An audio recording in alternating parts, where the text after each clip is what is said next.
여러분 방금 읽은 말씀을 가만히 보시면요, 10절과 11절에 성읍이라고 하는 단어가 등장합니다. 이 성읍이 옛날 성경이 기록되던 당시 사람들이 모여서 살던 곳을 성읍이라고 하지 않습니까?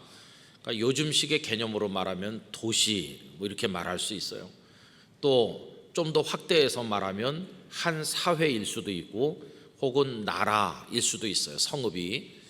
여러분, 이거를 이 성읍이라고 하는 그 자리에 대한민국 이렇게 넣어가지고 생각을 해보세요. 10절, 의인이 형통하면 대한민국이 즐거워하고, 또 11절, 대한민국은 정직한 자의 축복으로 인하여 진흥하고 악한 자의 입으로 말미암아 무너지느니라. 아멘. 저는 그대로 적용된다고 믿습니다. 대한민국이 발전되고 부흥될 수 있는 방법은 뭐냐 하면 정직한 자가 축복을 해야 되는 거예요. 정직한 자의 축복으로 인하여 진흥한다. 여러분, 지금 우리나라가 얼마나 복잡합니까? 이 코로나19 바이러스뿐만 아니라 뭐 정치적으로 또 경제적으로도 어렵고 이념의 대결도 심하고 남북 간의 문제도 참 어렵고, 요 대한민국 역사 언제나 다 어려웠지만 우리 마음속에 정말 속을 좀 시원하게 만들어주는 뉴스, 정말 무릎을 탁 치게 만드는 그런 뉴스 들어보기가 참 어려운 시대 아닙니까? 사람들 3, 4, 5 모이기만 하면 우울한 이야기만 너무 많이 하는 거예요. 그래서 사람들의 관심이 스포츠로 향한다고 그럽니다. 옛날에 김연아 선수가 피겨 금메달을 딸 때 온 국민이 정말 기뻐했어요. 그리고 지금은 손흥민 선수가 골을 넣으면 다 이렇게 기뻐한다고 그러죠. 여러분, 정치 분야에서도 경제 분야에서도 그런 기쁜 낭보들이 우리 국민들의 마음속에 전해지고, 야, 우리나라가 이렇게 정말 발전하는구나, 이런 기쁨이 있어야 되는데 갈수록 대립이 격화되고 상처들이 깊어지고, 이제 4월 달엔 또 총선 앞에 두다 보니까 정치인들의 이합집산을 보면서 앞으로 또 이제 선거 날이 다가오면 서로를 비난하는 그 강도가 더 심해질 것이고 험한 말도 서로 할 것이고, 그게 여과 없이 뉴스를 통해서 전 국민에게 전달되면서 편갈라서 싸울 것이고, 이런 거 생각해 보면 너무나 마음이 답답한 거예요. 그런데 그 성읍이 어떻게 진흥하냐 하면 정직한 자의 축복으로 인하여 진흥한다는 것입니다. 여러분, 나라가 보는 각도에 따라서 서로 생각이 좀 다르겠지만 대한민국은 좋은 나라냐 나쁜 나라냐 이렇게 물어보면 어떤 사람은 사람 못 살 나라야 이렇게 말하는 사람도 있겠지만, 또 다른 방향에서 보면 대한민국만큼 좋은 나라도 없다고 저는 믿습니다. 여러분, 우리나라 좋은 나라입니다. 우선 하나님이 주신 조건으로만 보도 이 사철이 얼마나 아름답습니까? 본, 여름, 가을, 겨울이 뚜렷한 나라가 그렇게 많지는 않습니다. 1년 내내 춥던가 1년 내내 덥기만 한 나라들이 얼마나 많아요.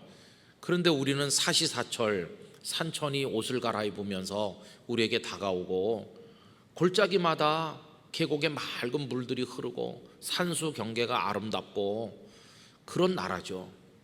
비록 이 땅에서 벌어진 역사는 너무나 가슴 아프고 힘든 역사가 많았지만은 하나님께서 이 땅에 주신 축복은 놀라운 것이에요.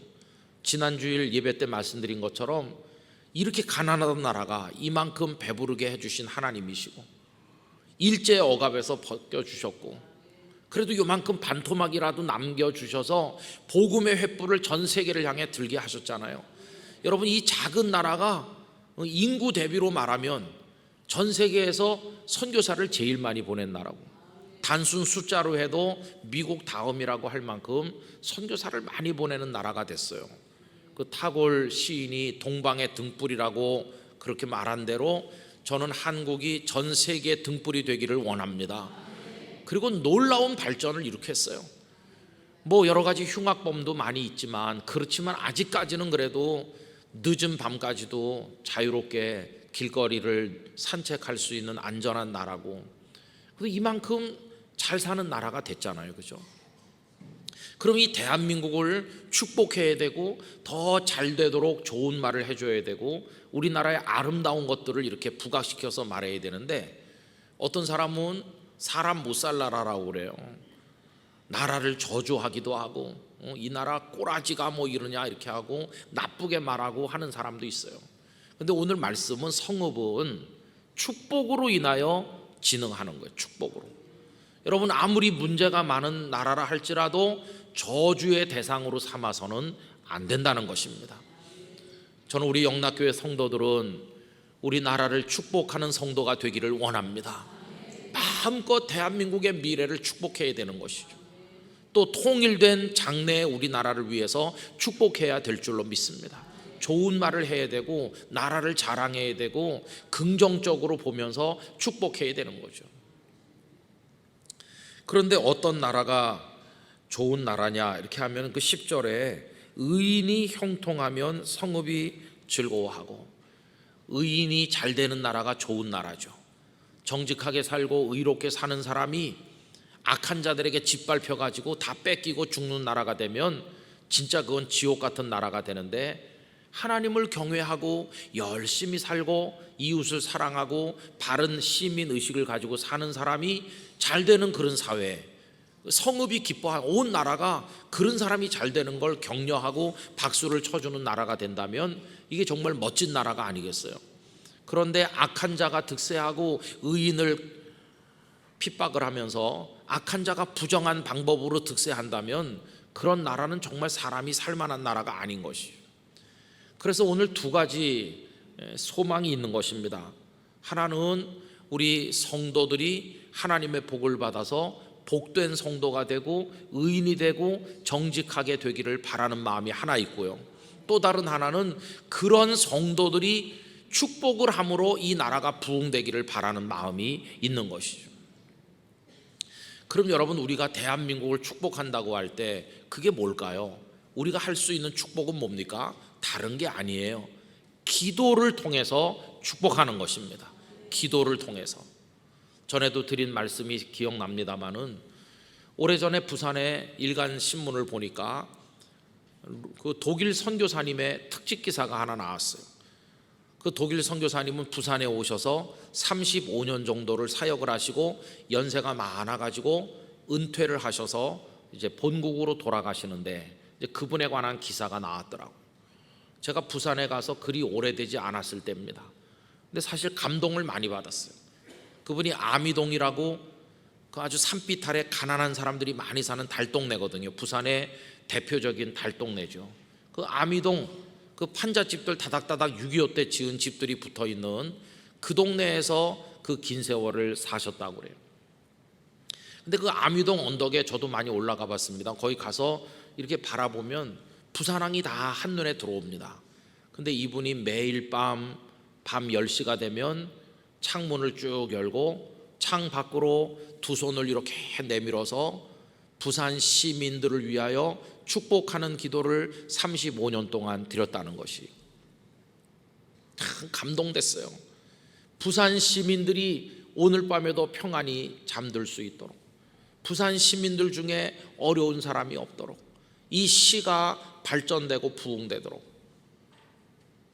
저는 그 기사를 읽으면서 내가 부산 시민의 한 사람으로 편안히 사는 것은 우리 부모님이 기도해 주고 성도들이 기도해 주는 그런 은혜도 있지만은, 내가 알지도 못하는 어떤 선교사가 부산 시민을 축복하여 기도하는데 그 기도를 통해 하나님이 내려주시는 은혜가 나에게도 임했구나. 나도 그 선교사님의 기도의 덕택에 살고 있는 부산 시민 중에 한 사람이었구나, 이렇게 생각하니까 큰 감동이 되더라고요. 여러분, 우리가 이 자리에 모여서 우리 나라를 위해 기도한다고 해서 대한민국 5천만 국민들이 다 알고 영락교회 감사해요 이렇게 합니까? 안 합니다. 오히려 욕하기만 하는 사람들이 많아요. 그러나 우리는 그런 선교사님들, 많은 우리 선배들로부터 기도의 빚을 진 사람들 아닙니까? 그 빚을 갚아야 되는 거죠. 그 빚을 어떻게 갚겠어요? 이제는 우리가 기도함으로 빚을 갚는 것입니다. 우리가 기도함으로 빚을 갚는 거죠. 어떻게 축복할 것인가? 기도가 축복이에요. 여러분, 히브리어 단어에서 축복한다, 그거는 베라카라고 하는데 바라크라는 말과 어원이 똑같아요. 베라카와 바라크가 똑같아요. 근데 그 바라카는 뭔지 아세요? 무릎을 꿇다 하는 뜻이 제일 먼저 있어요. 하나님 앞에 무릎을 꿇고 기도하는 자가 곧 축복하는 자가 되는 거예요. 무릎을 꿇는다는 말과 축복이란 단어가 뜻이 똑같아요. 그래서 우리가 광범위하게 해석을 하면 누가 복을 받느냐? 기도하는 자가 받는 줄 믿습니다. 누가 남에게 축복해 줄 수 있느냐? 기도하는 사람이 남에게 축복을 전해 줄 수 있는 거죠. 하나님과 통해서 사는 사람이, 그 사람이 남에게 축복을 할 때 그 축복이 이루어지는 것이. 여러분, 그래서 우리가 성경 말씀 한 군데 읽어보면요, 성전을 지어가지고 이제 하나님 앞에 봉헌을 할 때 솔로몬이 이렇게 기도를 합니다. 열왕기상 8장 54절, 솔로몬이 무릎을 꿇고 이렇게 하잖아요. 무릎을 꿇었으니까 그게 뭡니까? 바라크 한 거죠. 무릎을 꿇고 손을 펴서 하늘을 향하여 이 기도와 간구로 여호와께 아뢰기를 마치고, 그러니까 솔로몬이 백성들이 다 보는 앞에서 하나님 앞에 무릎 꿇고 두 손 들어서 간절한 기도를 했어요. 그리고 나서 그 다음 절에 보면 뭐라고 되어 있냐면은 이제 일어났어요. 기도가 끝났으니까 아뢰기를 마치고 여호와의 제단 앞에서 일어나 서서 큰 소리로 이스라엘의 온 회중을 위하여 축복하여 이르되, 이렇게 나오는 거예요. 무릎 꿇고 기도한 사람이 방금 기도를 했던 그 입으로 백성들을 위해서 복을 빌어주는 것이에요. 저는 그럴 때에 그 축복이 이루어진다고 믿습니다. 그러니까 오늘 우리들이 하나님 앞에 무릎을 꿇어서 나라와 민족을 위해서, 한국 교회를 위해서 간절히 기도하고 축복의 메시지를 전하는 거예요. 대한민국이 잘 되길, 한국 교회가 부흥하여 일어나기를. 여러분, 그럴 때 하나님께서 우리의 기도가 축복이 돼서 이루어지도록 역사하실 것이고, 성읍이 진흥한다는 말씀처럼 대한민국이 부흥한 나라, 평화로운 나라로 일어서게 되리라고 믿는 것입니다. 이번에 119 대작전은 나 개인을 위한 측면도 우리 각자에게 있는 거지만은 사실은 6.25 70주년을 맞이하면서 이 엄중한 시대 때 우리 교회가 우리 민족을 위해 무엇을 할 것인가 했을 때 제일 먼저 떠오른 것이 모르드게와 에스더처럼 기도해야 되겠다는 것이에요. 그래서 사실은 시작하는 겁니다. 그러니까 이 119 대작전의 밑에 흐르는 영적 정서는 뭐냐 하면, 우리 한국 교회와 우리 대한민국을 하나님께서 불쌍히 여겨주셔서 다시 일어서는 축복을 주시기를 바라는 마음이 그 밑에 깔려 있는 것입니다. 그러면서 정직한 자가 축복해야 되고 의인이 잘 돼야 되는 거니까 우리 각자가 하나님 앞에 정직한 영을 가진 성도가 돼야 되겠다. 우리 자신도 변화돼야 되는 거죠. 내가 악한 사람이 돼가지고 악인이 축복하면 그게 되겠습니까? 그러니까 나부터가 정직한 영을 가진 의인이 돼서, 나부터가 변화된 그리스도인이 돼가지고, 그리고 나라와 민족을 위해서 내가 기도함으로 축복한다. 그런 뜻이 이 속에 들어있는 것입니다. 여러분, 디모데전서 2장 1절 2절에 이런 말씀이 있어요. 첫째로 모든 사람을 위하여 간구하여 기도하십시오. 다른 사람을 위해 중보 기도하는 것을 잊지 말고 감사하는 마음을 가지십시오. 쉬운 성경으로 읽으면 그래요. 2절이 중요합니다. 또한 왕과 높은 위치에 있는 모든 사람을 위해 기도함으로써 우리는 하나님을 예배하고 경외하며 조용하고 평화롭게 살 수 있습니다. 우리가 공무원들을 위해 기도하고 나라를 위해 기도해야 되는 이유는 그들이 잘해야 나라가 평안하고, 나라가 평안해야 우리도 마음껏 예배드리고 조용히 살 수 있는 거지. 나라가 막 뒤집어지고 혼란에 빠지면 우리 똑같이 고통받잖아요. 예배도 제대로 드릴 수 없어요. 이 코로나19로 인해 가지고 당장 예배를 마음껏 드릴 수가 없잖아요. 얼마나 두려움이 많습니까? 그러니까 여러분, 우리가 기도하는 것은 우리 자신을 위해서도 당연한 것이고 우리 나라와 민족을 위해서도 마땅한 일이다 하는 것을 깨닫게 되는 것입니다. 여러분, 우리는 우리 국민 전체에 비하면 숫자가 적습니다. 그러나 아브라함이 소돔성을 향해 가던 여호와의 사자들과 나눈 고백 속에, 그 대화 속에서 보면 의인이 10명만 있어도 소돔성이 멸망되지 않을 거라고 하시지 않았습니까? 여러분, 우린 그 10명이 되고자 하는 마음을 가지고 이 기도를 해나가야 될 줄로 믿습니다. 그래서 이 119 대작전을 통해서 먼저는 우리 자신이 하나님 앞에 의롭고 정직한 성도가 되기를 원하고, 두 번째로는 우리의 그 축복하는 기도를 통하여 한국 교회가 부흥되고 대한민국이 치료되는 역사가 나타나기를 원합니다. 모든 무질서들이 다 사라지고 정말 정직한 나라가 되길 원하고 평화로운 나라가 되길 원합니다. 저는 남북 간의 문제가 트럼프 대통령과 김정은이 몇 차례 만나서 뭐 이렇게 하면 될 거라고 생각하는 사람도 있지만, 저는 하나님께서 역사하시지 않으면 절대로 안 되는 일이라고 믿습니다. 그러나 하나님이 손 대기 시작하면 어느 날 갑자기 될 거라고 믿습니다. 언제 될지 모르지만 된다면 갑자기 되는 거예요. 여러분, 해방이 우리가 감지할 수 있도록 서서히 진행돼서 우리 국민들이 언제쯤 해방될 거라는 거 다 기대하고 기다렸나요? 아닙니다. 갑자기 됐습니다. 갑자기.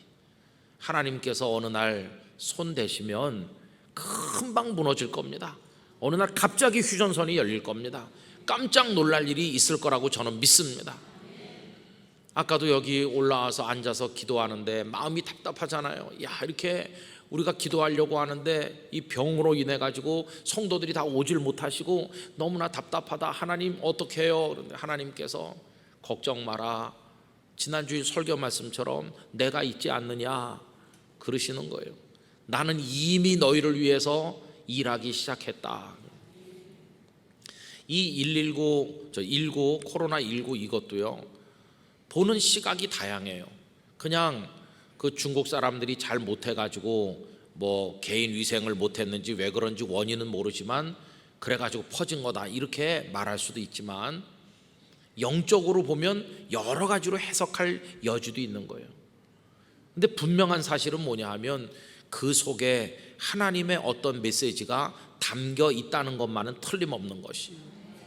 꼭 그거를 무슨 하나님의 심판이나 저주라고 그렇게 받아들이지 않는다 할지라도 우리 각자는 그 속에서 내게 주시는 하나님의 메시지를 찾아낼 수 있어야 된다고 믿습니다. 그래서 저는 이 상황을 우리 성도들은 엄중하게 받아야 된다고 믿습니다. 하나님께서 정신 차리라고 하시는구나. 정신을 차리면 그게 축복이 되는 것이에요. 허리띠를 동여매라고 하시는구나. 허리띠를 동여매면 우리에게 영적으로 유익할 줄로 믿습니다. 그러나 그냥 뭐 그런 거지 이렇게 생각하면 아무 의미 없이 방역당국을 비난하는 것으로 끝날지도 모릅니다. 그러나 이번 기회에 우리가 정신을 차리고 하나님 앞에 각성한다면 그만큼 이 사태가 끝난 다음에도 우리에게 은혜가 되고 우리가 성장하는 기회가 될 것입니다. 우리 각자가 그렇게 받아들여야 되는 것이죠. 신천지 사람들이 믿긴 하지만 막 욕하거나 그럴 필요 없어요. 신천지 잘 됐다 고소하다 이러고 있을 필요도 없고요. 다 안타까운 사람들이에요. 그 진리의 길에서 벗어나서 우리의 형제 자매가 됐어야 될 사람들인데 왜 그들이 거기 가서 그렇게 빠졌나? 악의에 찬 그들의 여러 가지 교회를 공격하는 걸 보면 화가 날 때도 있지만은 그 영혼을 생각을 해보면은 우리가 그들을 긍휼히 여기면서 기도를 드려야 되는 것이에요. 그 이면에는 기존의 한국 교회가 제9시를 못한 데 대한 실망감이 그들로 하여금 그런 데 가도록 만든 게 아닌가, 이렇게 우리가 회개하는 마음으로 본다면 하나님 앞에 우리의 책임도 큰 것이에요.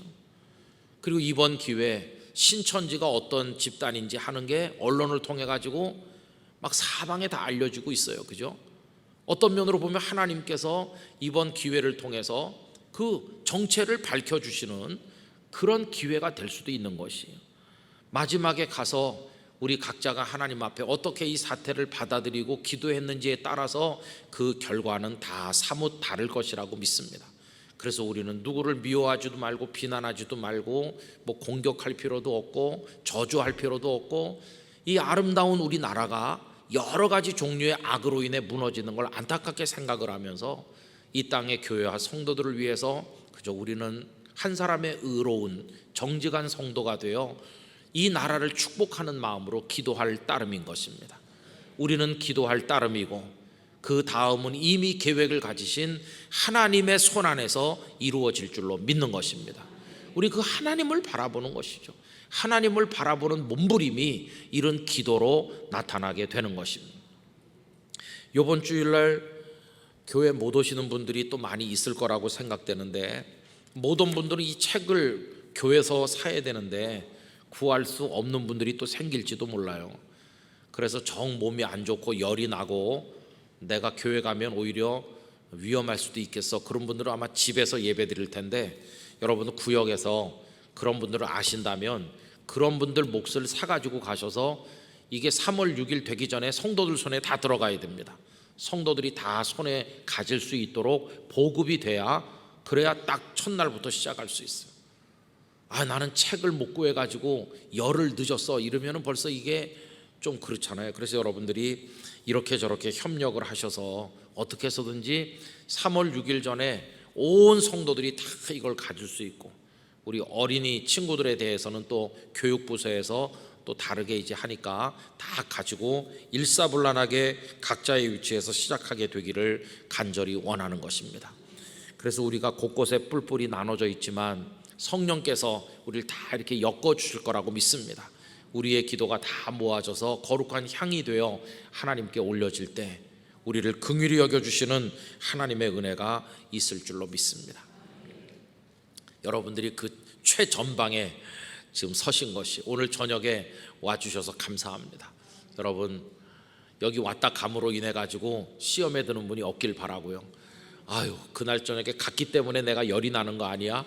이런 분이 없으시길 바라고요. 모두 다 강건하셔서 하여튼 하나님 앞에 힘내서 기도하고 승리하시게 되기를 진심으로 기원합니다. 저희 애들도 저보고 아빠도 조심하라고 사방 다니면서 사람들 많이 만나는데, 아빠가 잘못되면 영락교회 문 닫아야 된다 그러면서, 근데 그 아닌 게 아니라 참 걱정도 걱정이죠, 그죠? 우리 하여튼 하나님 앞에 기도하면서 노력합시다. 오늘 밤에 우리 박 목사님 기도 인도할 텐데 우리의 심령을 새롭게 하시는 성령님의 역사가 임하길 바라고, 오늘 여기 못 오신 분들의 마음속에도 다 같이 이게 통해서 아름다운 역사가 이루어지기를 간절히 기원합니다.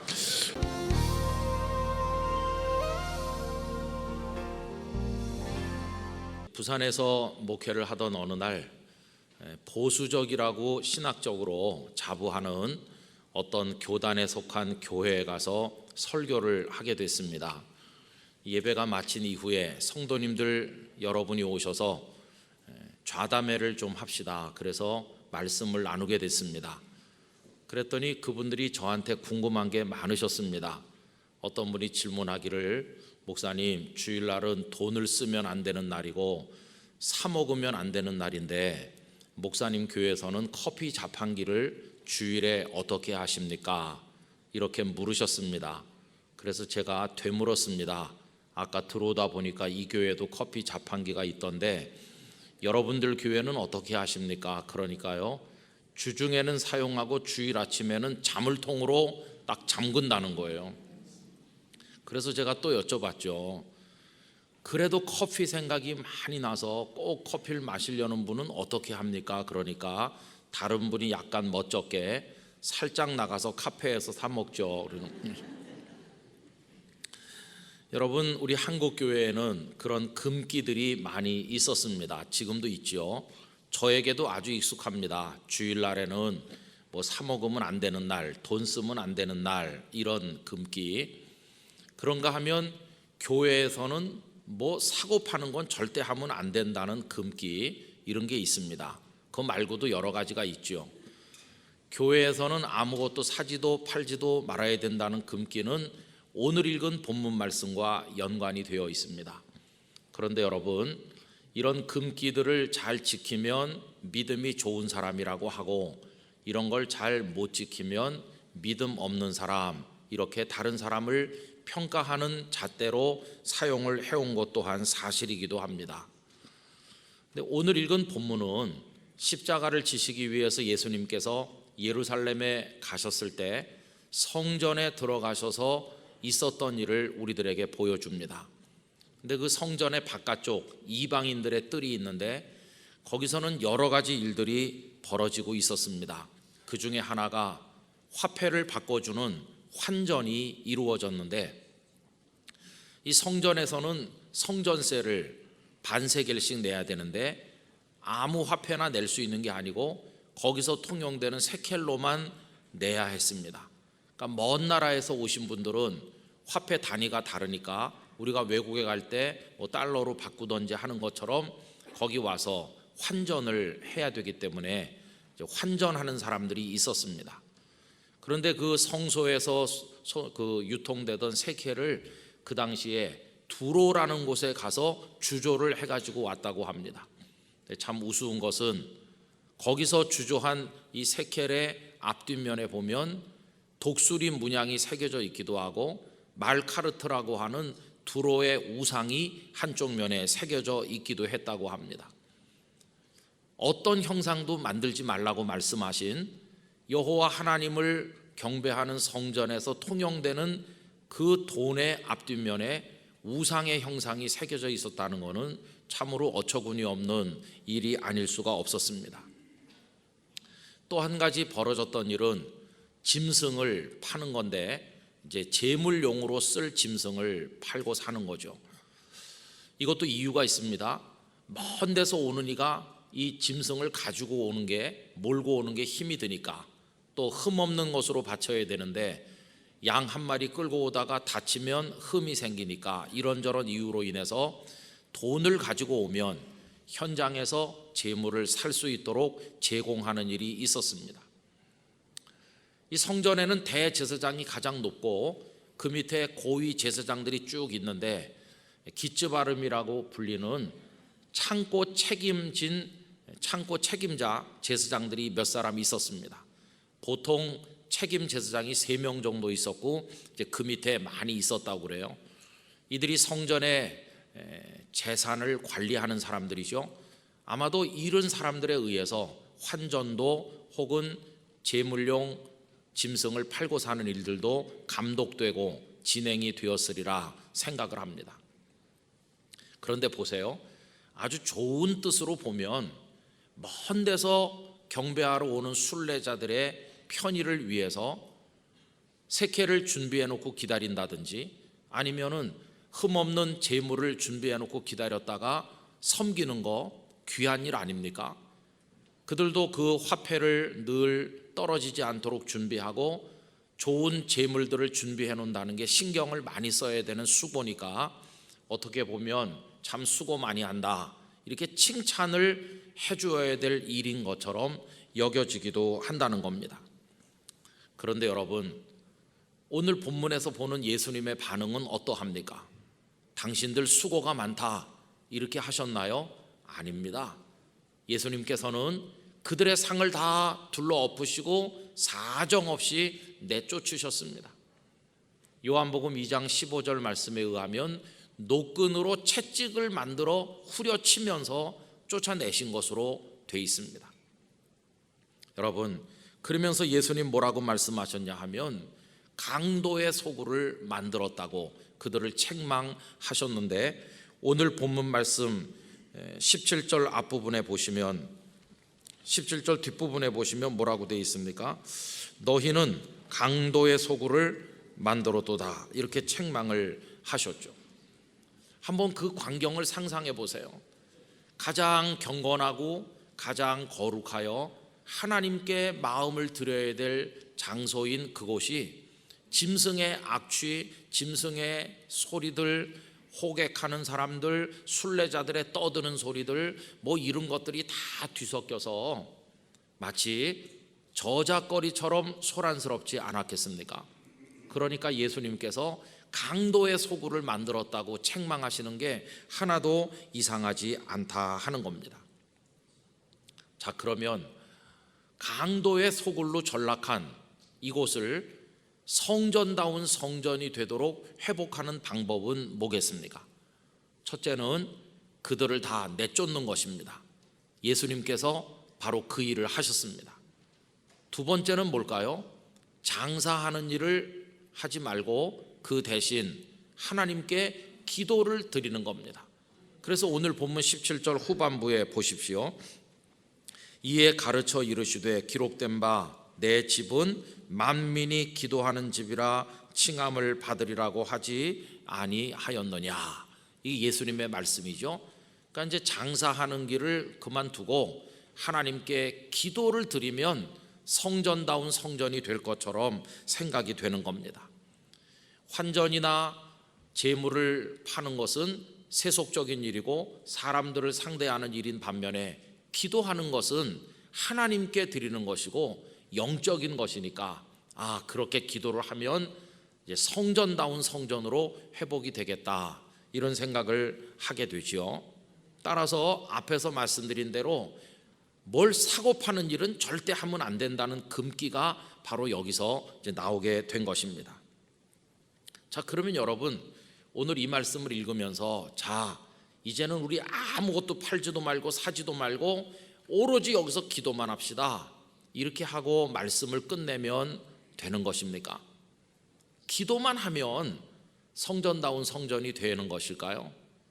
여러분, 이 문제는요 그렇게 간단하질 않아요. 왜냐하면 기도를 아무리 해도 여전히 강도의 소굴인 경우가 있기 때문입니다. 도대체 왜 그럴까요? 이유는 간단한 거예요. 기도를 하기는 하는데 기도하는 그 사람이 강도라는 것입니다. 여러분, 강도가 기도를 하면 기도하는 집으로 바뀌는 겁니까? 아니면 여전히 강도의 소굴입니까?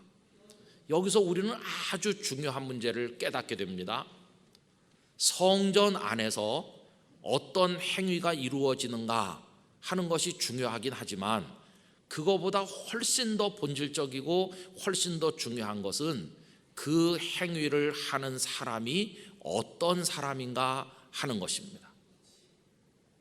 여러분, 기도가 한없이 중요하죠. 그러나 기도 그 자체보다도 훨씬 중요한 것은 기도를 드린다는 그 사람이 하나님 앞에서 어떤 사람인가 하는 것이 훨씬 더 중요하다는 것입니다. 그래서 여기서 한 가지 과제가 우리에게 주어지죠. 여러분, 우리는 우리가 무슨 행위를 하느냐 하는데 관심을 기울이기 이전에 그 행위를 하는 나 자신이, 나의 됨됨이가 하나님 앞에서 어떠한가 하는데 더 근본적이고 더 많은 관심을 기울여야만 된다는 것입니다. 여러분, 나는 이런 일을 했어요, 이런 일을 하지 않았어요 라고 말하기 전에 그 일을 하기도 하고 하지 않기도 하는 나라는 존재가 어떤 영적 됨됨이를 가졌는지 그거를 하나님 앞에서 먼저 생각을 해봐야만 된다는 것입니다. 만약에 우리가 강도라면요, 아무리 주여 주여 그러면서 기도해도 우리의 기도는 강도의 기도가 되고 마는 것입니다. 그래서 오늘 설교 제목을 강도와 기도 이렇게 정한 것입니다. 절대로 강도가 되면 안 되는 것이겠죠. 그럼 여러분, 어떤 사람이 강도입니까? 아주 간단하죠. 그 집에 주인이 계신데 주인 따위는 아랑곳하지 않고 들어가서 주인을 묶어놓고 자기 멋대로 행동하는 사람이, 그 사람이 강도죠. 여러분, 강도들 중에 주인의 양해를 먼저 구하고 주인의 허락을 받아서 강도짓 하는 사람 있습니까? 그건 강도가 아닙니다. 강도는 주인이 있든 없든 자기 멋대로 하는 게 강도입니다. 그럼 왜 강도가 그렇게 합니까? 그 이유는요, 자기 욕심을 채우기 위해서입니다. 그러니 주인을 묶어놓고 자기 욕망이 끌리는 대로 다 털어가지고 가는 거, 그 사람이 강도죠. 강도는 자기 욕망에 눈이 먼 사람, 그래서 사는 사람이, 그런 사람이 강도인 것입니다.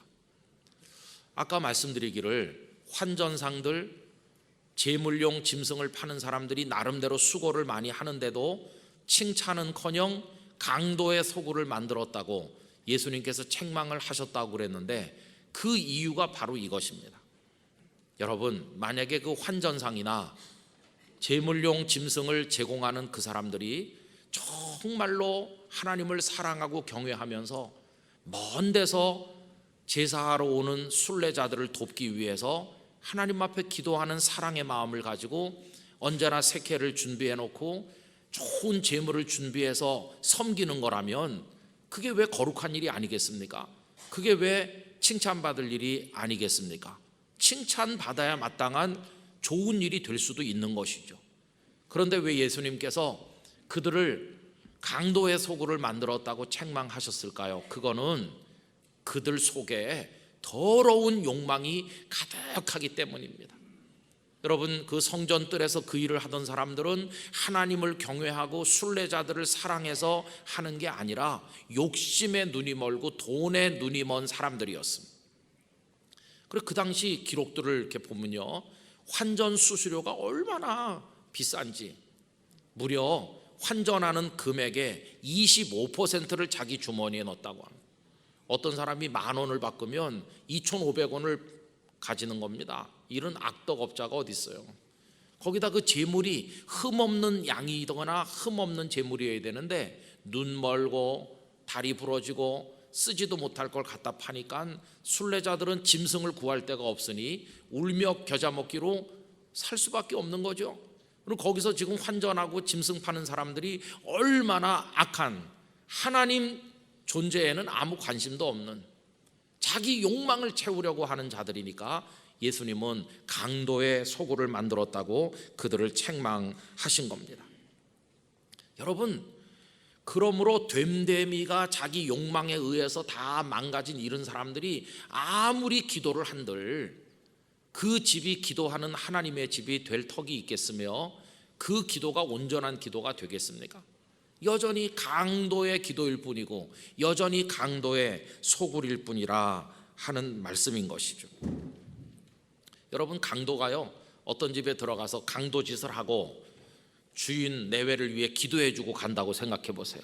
하나님, 이 내외가 오늘 좀 놀랐을 텐데 마음의 평안을 주시고 제가 털어가는 것보다 2배로 갚아주실 줄 믿습니다.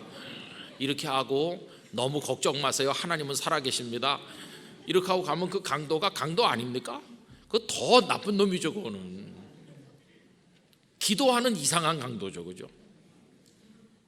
그래서 여러분, 기도 그 자체보다 중요한 건 기도하는 사람이 누구냐 하니까 강도가 아닌 존재가 되는 게 더 우선인 것이죠. 그럼 누가 강도가 아닙니까? 반대죠. 이 집에는 주인이 있어. 주인을 존중해야 됩니다. 그 다음에 내가 들어가도 좋은지 아닌지를 주인께 허락을 받아야 됩니다. 그리고 들어가서 주인의 뜻이 이루어지도록 협조해야 됩니다. 주인께서 기뻐하는 마음으로 대접하면 대접받고, 주인이 이것 좀 같이 합시다 그러면 뜻을 통해서 같이 하면서 주인과 마음과 마음이 연결되면 주인의 좋은 벗이 되기도 하고 동지가 되기도 하는 겁니다. 그렇지 않으면 그게 강도인 것이죠. 그럼 여러분, 이 이야기를 오늘 우리에게 이제 적용해서 우리 얘기를 해봅시다. 우리는 지금 하나님의 교회에 몸담고 있죠. 그러면 이 교회가 주인이 누구입니까? 이 교회 주인은 하나님이십니다. 여러분, 그거 인정하세요? 교회 주인은 하나님이시죠. 그래서 오늘 본문에서 예수님께서는 내 집 이렇게 하셨어요. 내 집이라고 부르셨어요. 거기 문패가 예수님, 하나님이 붙어 있는 겁니다. 하나님의 집입니다. 내 집은 만민이 기도하는 집이다. 그 환전상이나 제사장이나 거기서 설치는 그 사람들이 주인 아닙니다.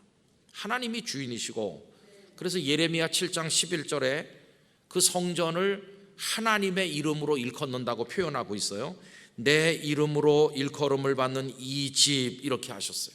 하나님의 이름으로 불려지는 이 집, 성전이 너희 눈에는 도둑의 소굴로 보이느냐? 보라, 나 곧 내가 그것을 보았노라. 여호와의 말씀이니라. 그러니까 교회는 주인이 하나님이세요. 그러니까 여러분이 영락교회 안에서도 하나님이 주인이 되셔야 되는 거고 하나님의 뜻만 이루어져야 되는 것이고, 근데 우리가 지금 다 영락교회 안에 들어와 있는 건 주인 되시는 그분이 문 열어주면서 들어오라고 허락해 주셨기 때문에 우리가 와 있는 겁니다.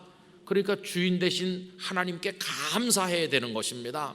날 쫓아내지 않으시고 들어오너라 했고 우리에게 진수성찬 차려주시듯이 아름다운 걸로 공급해 주시니 얼마나 감사해요.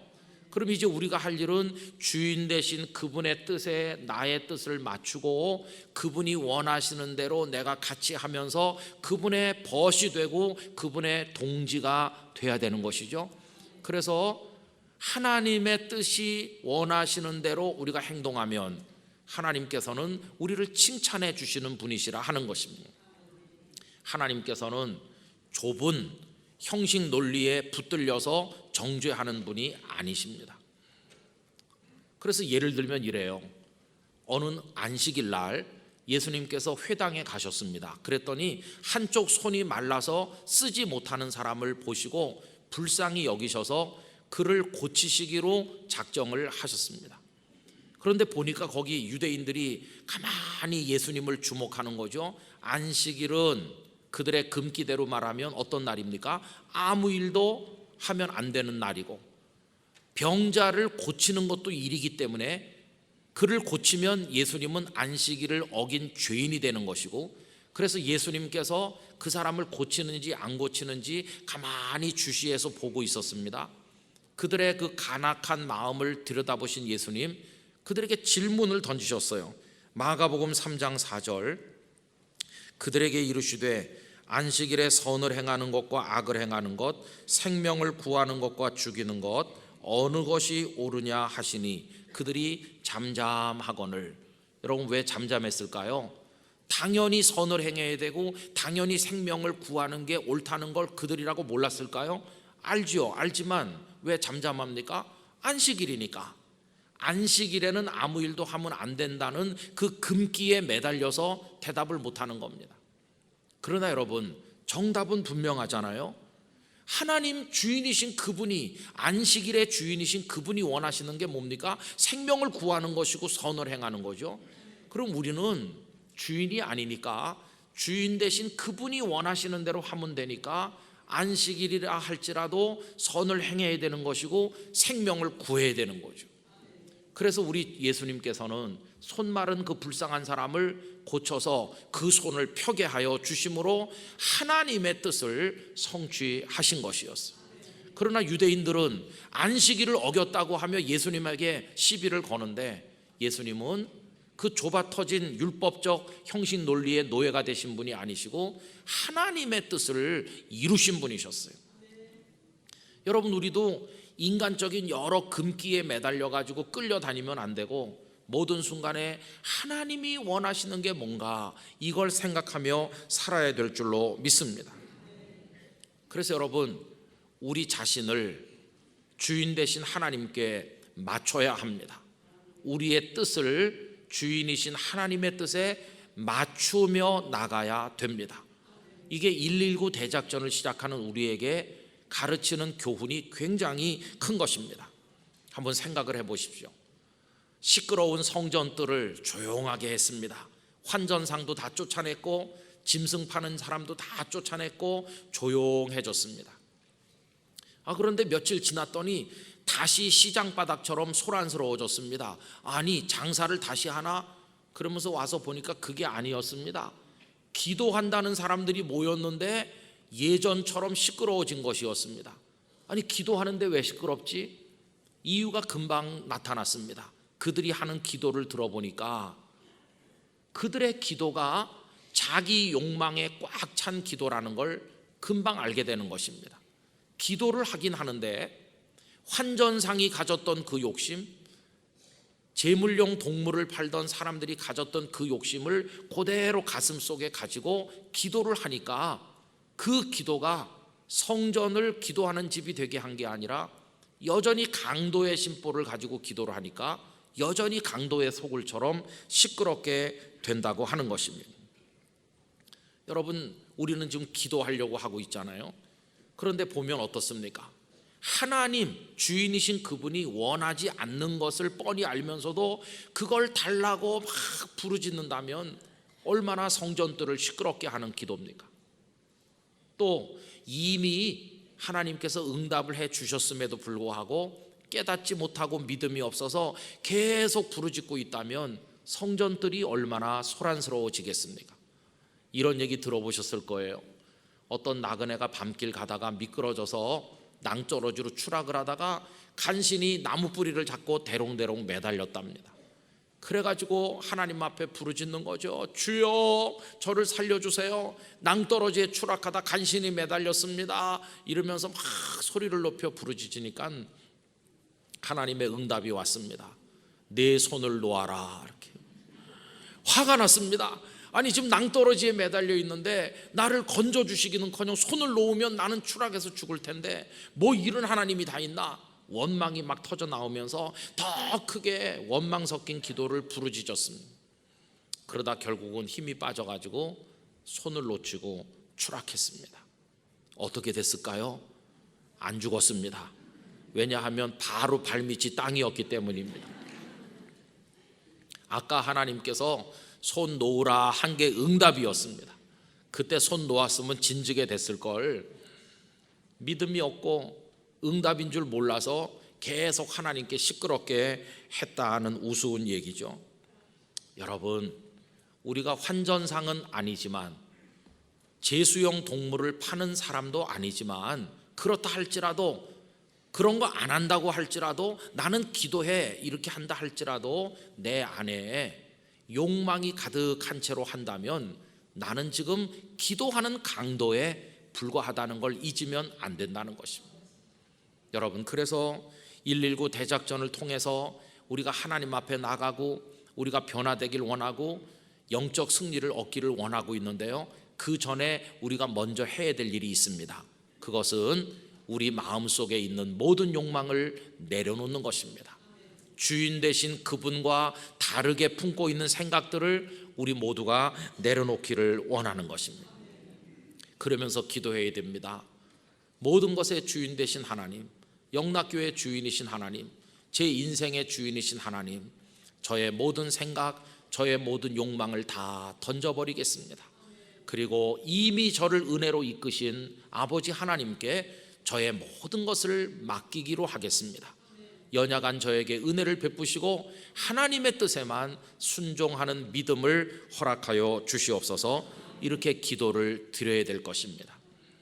나는 주일에 돈을 안 쓰는 사람이야, 이거 자랑하지 말고 오랫동안 굶은이가 있다면 기꺼이 그를 위해서 빵을 사서 줄 수 있는 사람이 돼야 될 것입니다. 여러분, 안식일이지만 손 마른 사람을 고치신 주님의 마음이 그게 뭔지를 우리가 이해하는 사람이 되어야만 할 것입니다. 기도한다고 자랑하지만 자기 뜻이나 욕망을 내려놓지 않은 종교인은 성전뜰을 다시 시장바닥처럼 시끄럽게 만드는 사람일 뿐입니다. 그러나 다 내려놓고 하나님의 뜻에 자신을 맡겨 내 욕망을 다 던져버리고 정말 하나님을 바라보는 성도야말로 하나님의 집을 기도하는 집으로 만드는 하나님의 참 백성이 되는 줄로 믿습니다. 바로 그런 사람의 기도를 하나님께서 기뻐 받으시고 응답하여 주실 것입니다. 저는 영락교회 안에 환전상들이 시끄럽게 했던 그런 소음 따위는 완전히 사라지게 되기를 원합니다. 그리고 영락교회 성도들이 하나님 앞에 무릎 꿇어 엎드리는 조용한 엎드림만이 있기를 원합니다. 여러분, 그렇게 할 때 우리 마음의 성전뜰에도 하나님의 평화가 임할 것이고 우리도 은밀한 가운데 하나님 내려주시는 기쁨을 맛보는 사람이 될 줄로 믿습니다. 그런 모습으로 우리 모두가 하나님 앞에 나가게 되기를 간절히 원합니다. 기도하겠습니다. 거룩하신 아버지 하나님, 그동안 저희들은 기도한다 하면서 오히려 하나님의 성전뜰을 더 시끄럽게 만들지 않았는지 회개하게 됩니다. 비록 우리가 환전상은 아니나 짐승을 팔고 사지는 않으나 그럼에도 불구하고 그들 속에 있었던 욕망이 여전히 오늘 우리 속에 있어 혹시 저희가 기도하는 강도의 모습을 가지고 있지는 않았었는지 회개하게 됩니다. 하나님, 이제는 온전히 주인 되신 하나님께 맡기고 하나님께 맞추고 하나님만 바라보게 하여 주옵소서. 그래서 영락교회도 조용한 기도의 집이 되게 하시고 우리 마음의 성전들에도 주님의 평화가 임하게 하여 주옵소서.